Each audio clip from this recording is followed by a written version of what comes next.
Zev Porat grew up in one of the most religious cities in the world, Bnei Brak, in Israel. From the time he could walk, he was surrounded by the rhythms of ultra-Orthodox life. He wasn't just born into Judaism, he was born into a lineage. His father was a rabbi, his grandfather was a rabbi, his great-grandfather too. It wasn't just expected, it was destiny to become a rabbi too. Then one day, Zev made a shocking announcement. He declared that Jesus, yes, Yeshua, is the Jewish Messiah. Why? What could possibly convince a man raised in ultra-Orthodox Judaism to embrace the very figure his community had warned him to avoid?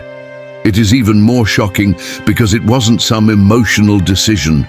It wasn't a cultural shift.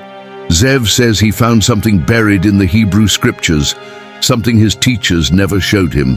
A prophecy, a pattern, a name, and once he saw it, he couldn't unsee it.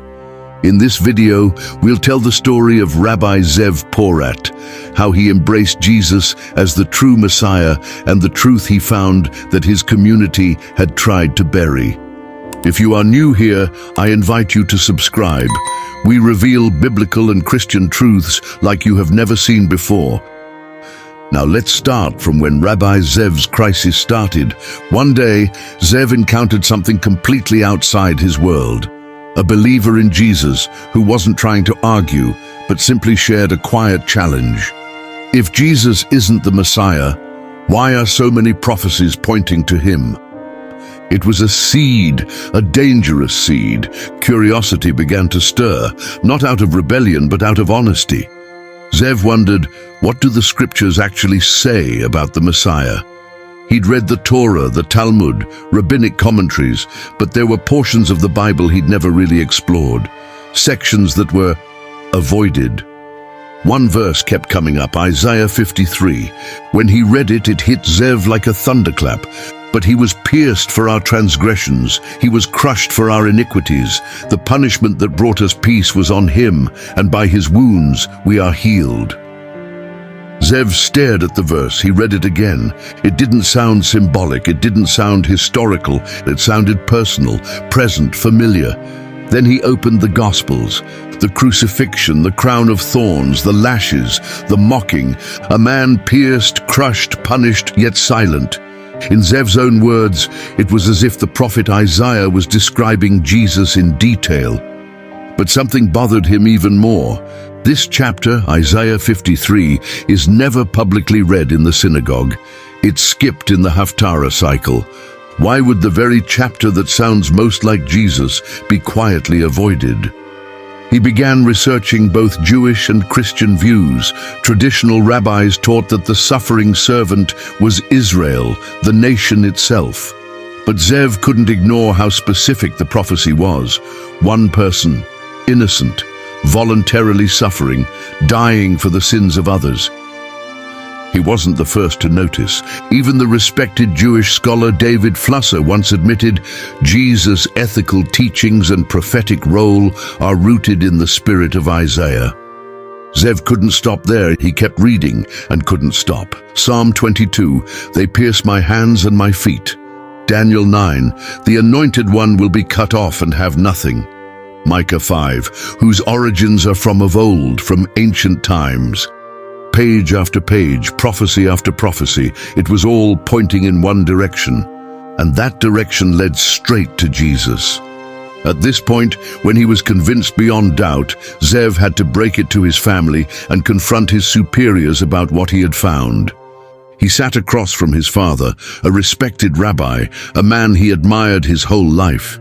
Hands trembling, voice unsteady, Zev spoke the words that would change everything. Abba, I believe Yeshua is the Messiah. Silence followed, then came the response, sharp and cold. You are dead to me, his father declared.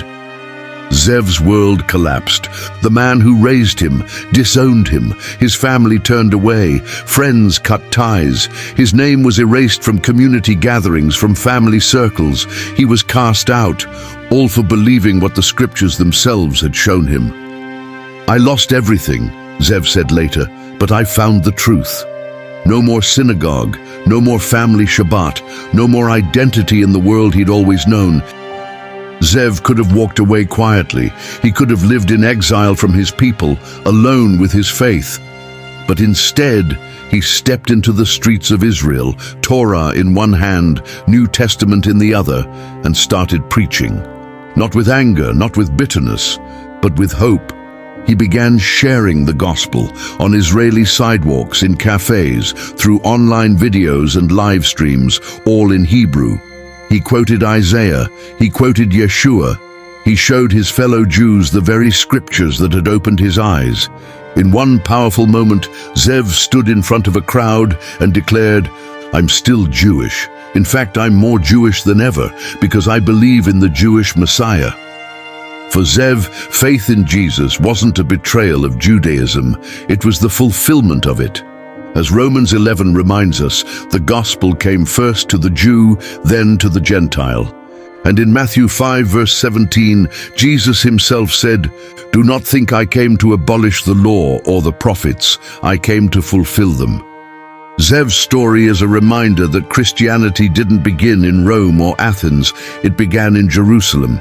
The first believers were Jews, the early church was Jewish, and the message of Jesus is the most Jewish story ever told.